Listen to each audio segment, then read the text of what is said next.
तो चलिए दोस्तों शुरू करते हैं। लेकिन दोस्तों शुरू करने से पहले आपको बता दूं, इस वीडियो के अंतर्गत जितने भी क्वेश्चन पढ़ाए जाएंगे आपको वो सारे के सारे अपने राजस्थान की जो एनसीईआरटी बुक है और जो आरबीएससी की बुक है उनके अंतर्गत जो पीछे के वस्तुनिष्ठ प्रश्न है और उस किताब के अंतर्गत जो बीच में क्वेश्चन पूछे गए हैं उन सभी का समावेश किया गया है। केवल और केवल उन्हीं के प्रश्न है। और अपन जानते हैं कि राजस्थान की कोई सी भी एग्जाम हो उसके अंतर्गत 90% से प्लस अपने राजस्थान जीके के क्वेश्चन इन्हीं किताबों में से आ जाते हैं। ठीक है, तो इन सब का समावेश मैंने किया है।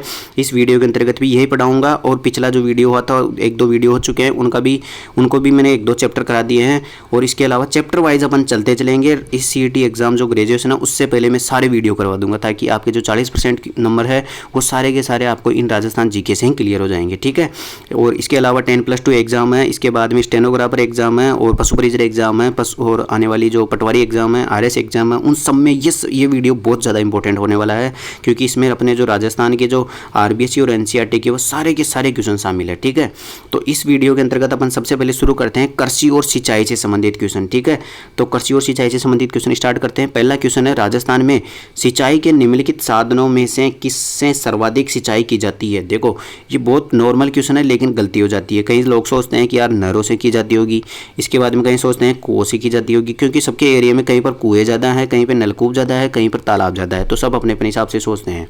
लेकिन आपको याद रखना है कि राजस्थान में सिंचाई के लिए निम्नलिखित साधनों में से किससे सर्वाधिक सिंचाई की जाती है, तो नलकूपों से। ठीक है, नलकूप से सबसे ज़्यादा, नलकूप यानी कि मोटर वोटर वगैरह जानते हो ना, इनसे सबसे ज़्यादा सिंचाई की जाती है राजस्थान में। इसके बाद में अगला क्वेश्चन पढ़ते हैं अपन। अगला क्वेश्चन है, वाटरमैन यानी कि जल पुरुष के नाम से प्रसिद्ध है। ये बहुत इंपॉर्टेंट क्वेश्चन है।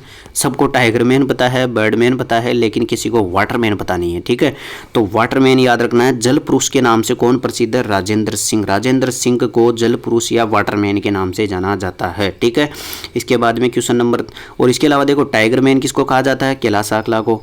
ठीक है, बर्डमैन किसको कहा जाता है? सलीम अली को। ठीक है, 2 क्वेश्चन वो याद रख लेना। इसके बाद में अगला क्वेश्चन आता है, जल संरक्षण हेतु सिंचाई की जो उत्तम विधि कौन सी होती है? जल को इकट्ठा करने के लिए जो सिंचाई की उत्तम विधि कौन सी है? जल संरक्षण यानी जल को बचाने के लिए सिंचाई कौन सी करनी चाहिए अपने को?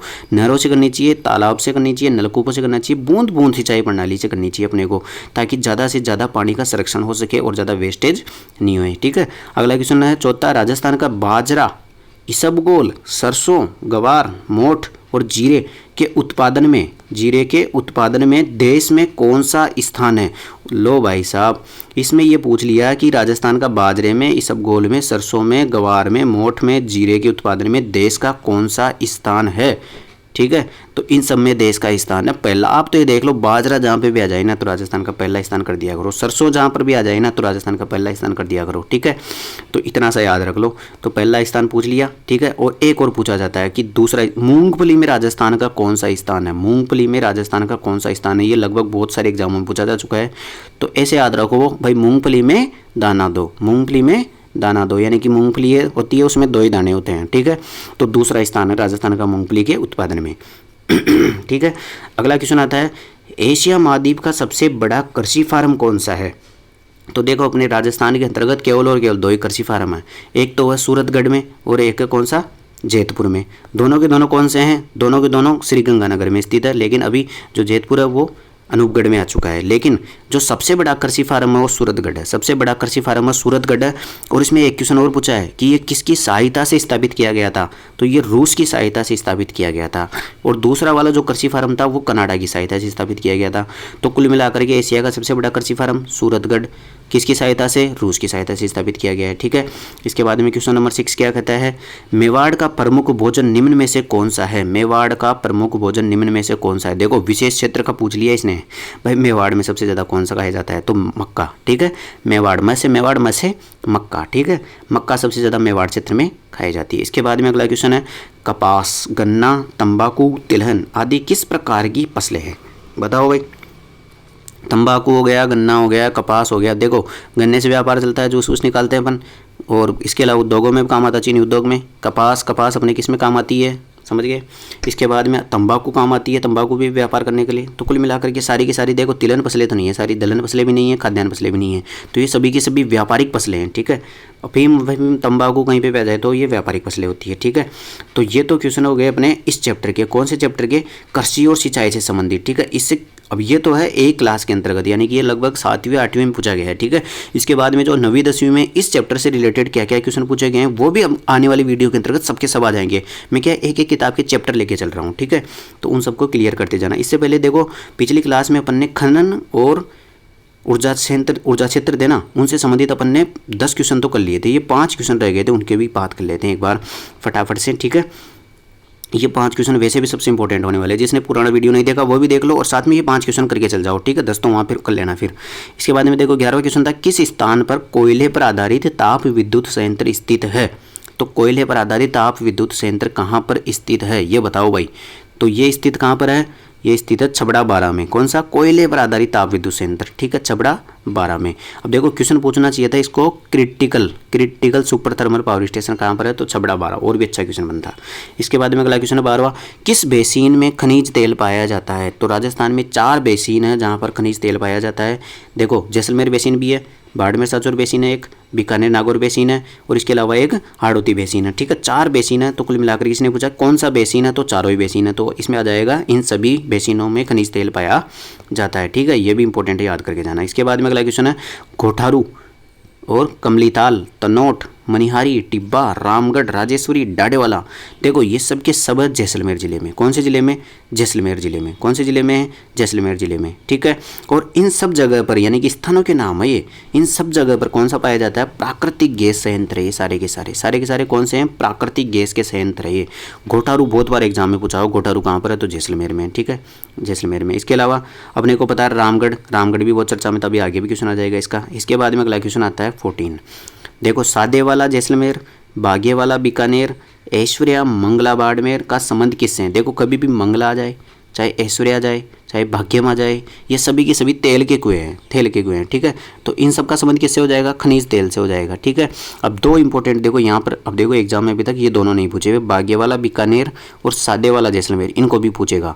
तो खनिज तेल कहाँ पर है, सादेवाला जैसलमेर में, बागेवाला बीकानेर में, वाला मंगला ये भी आ गया, ऐश्वर्या भाग्यम, ये सभी कहाँ के हैं, खनिज तेल के संयंत्र है। इसके बाद में अगला क्वेश्चन बनता है अपने पास, राजस्थान में प्राकृतिक गैस आधारित विद्युत ग्रह है। तो राजस्थान में प्राकृतिक गैस आधारित विद्युत ग्रह रामगढ़ भी है, धौलपुर भी है, अंता भी है। अब देखो इन चारों ऑप्शन को एक बार मैं बता देता हूँ ढंग से। देखो केंद्र के माध्यम से राजस्थान में जो प्राकृतिक गैस का पहला संयंत्र लगाया गया था ना, वो अंता में लगाया गया था। किसकी सहायता से, केंद्र की तरफ से, ठीक है। लेकिन राज्य ने स्वयं की तरफ से जो पहला प्राकृतिक गैस आधारित जो संयंत्र लगाया था वो लगाया था रामगढ़ में, ठीक है। तो केंद्र के द्वारा तो अंता में, अंता 12, और राज्य के द्वारा रामगढ़ जैसलमेर में, ठीक है। और एक धौलपुर में बाद में लगाया गया था, ठीक है। तो तीनों में ही अपने प्राकृतिक गैस के विद्युत ग्रह है, ठीक है। तो ये हो गए अपने खनिज और ऊर्जा के चैप्टर के क्वेश्चन, ठीक है। अब इसके बाद में आगे चलते हैं अपन। देखो कृषि और सिंचाई वाला वीडियो हो गया था, ये आ गया राजस्थान में कृषि विपणन। देखो ये भी बहुत इंपॉर्टेंट है, क्योंकि अपने ज़्यादातर क्वेश्चन कृषि से, फसलों से हैं, इनसे ही क्वेश्चन पूछे जाते हैं, ठीक है। तो ये 5 क्वेश्चन है, इनको भी ढंग से कर लेते हैं, ठीक है। तो देखो सबसे पहले, इससे पहले आपने अगर चैनल को सब्सक्राइब नहीं किया तो चैनल को जरूर सब्सक्राइब कर लेना, क्योंकि आने वाली जो सीईटी एग्जाम है ग्रेजुएशन की हो, उससे पहले मैं सारे के सारे क्वेश्चन कराने वाला हूँ, टेंशन मत लो आप।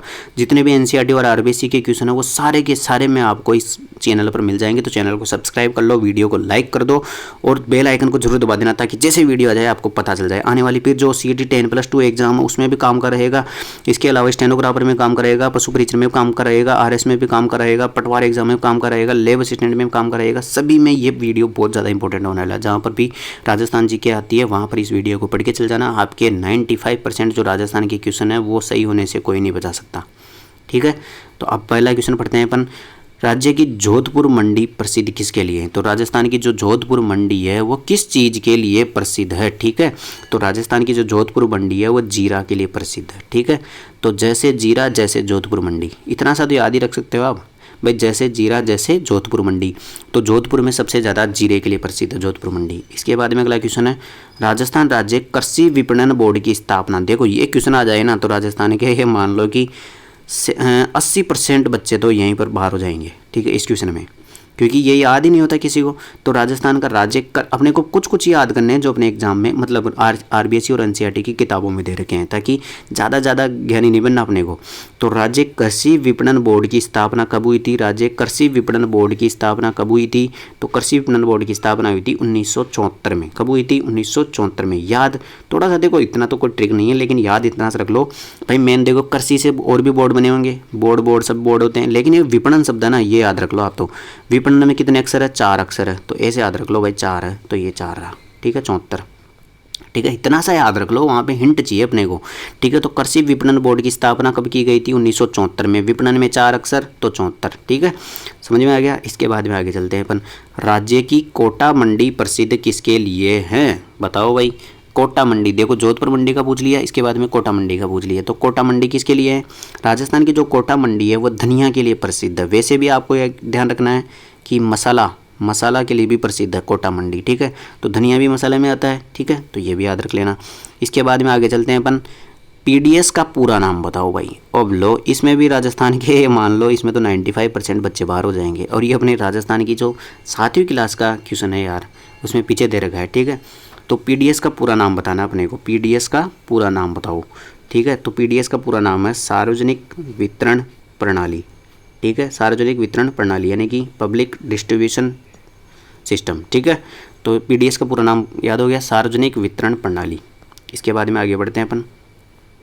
क्वेश्चन नंबर 5 क्या कहता है? वह तंत्र या प्रणाली जिससे देश में गरीब लोगों को खाद्यान्न वितरण की सुविधा प्रदान की जाती है, उसको क्या कहते हैं? तो ये पीडीएस प्रणाली थी ना, जो सार्वजनिक वितरण प्रणाली, इसी के माध्यम से क्या होता है, जो गरीब लोग हैं उनको खाद्यान्न वितरण किया जाता है, ठीक है। खाद्यान्न वितरण गरीब लोगों को इसी प्रणाली के माध्यम से किया जाता है। तो पीडीएस की फुल फॉर्म आपको याद रखनी है। पीडीएस की फुल फॉर्म क्या होती है? सार्वजनिक वितरण प्रणाली, यानी कि public distribution system. Public distribution system PDS क्या है? सार्वजनिक वितरण प्रणाली है, ठीक है। तो ये समझ में आ गया। इसमें केवल एक ही पढ़ा अपन ने, विपणन बोर्ड का स्थापना, विपणन बोर्ड की स्थापना। तो विपणन में कितने अक्षर है? 4 अक्षर है, तो 1974, ठीक है, 4 अक्षर है तो 1974।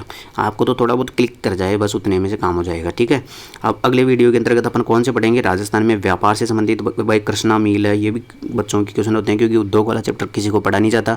तो मोस्ट इंपॉर्टेंट क्वेश्चन पढ़ लेंगे अपन, जो कुल मिलाकर के राजस्थान की एनसीईआरटी और आरबीएससी की बुक में, उनसे बाहर तो कुछ जाएगा नहीं, तो उनको पढ़ लेंगे, ठीक है। तो अगले वीडियो के अंतर्गत अपन ये सारे क्वेश्चन करने वाले हैं। इस वीडियो के लिए बस इतना ही, क्योंकि 12 मिनट से बड़ा वीडियो हो चुका है, और बच्चे फिर क्या है, पूरा देखते नहीं है, स्किप कर जाते हैं, और फिर कोई मतलब नहीं है, क्योंकि क्वेश्चन वहाँ पे छूट जाएंगे, फिर बोलेंगे कि आपके में से कुछ मिला नहीं।